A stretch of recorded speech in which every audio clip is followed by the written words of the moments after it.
হাতের তালুর রেখায় ভাগ্য দেখতে যেও না ভাই, ভাগ্য তাদেরও আছে যাদের হাতও নাই। সৃষ্টিকর্তা সূরা আন নাজমে বলেছেন, মানুষ সেটাই পায় যার জন্য সে চেষ্টা করে। কিন্তু দুঃখের বিষয়, আমাদের ভিতরে কিছু কিছু মানুষ ভাবে এটা হয়েছে আমার পুরাতন বাড়ির জন্য, অথবা নতুন গাড়ির জন্য, কিংবা নারীর জন্য।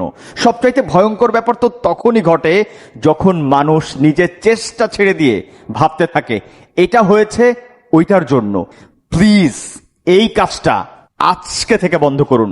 কারণ আপনাদের ভিতরে যারা যারা চিন্তা করেন আপনার সার্টিফিকেট আপনাকে জব দিয়েছে, এই ভাবনাটা একটা ভয়ঙ্কর রকম মস্তিষ্কের বিকৃতি ঘটায়।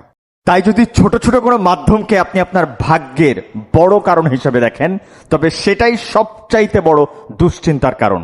পরিশ্রম করেন, সৃষ্টিকর্তার উপর ভরসা রাখেন, আর ভরসা এতটাই দৃঢ় রাখেন যে আপনার ব্যর্থতা যেন ওই ভরসাকে কখনো গিলে ফেলতে না পারে।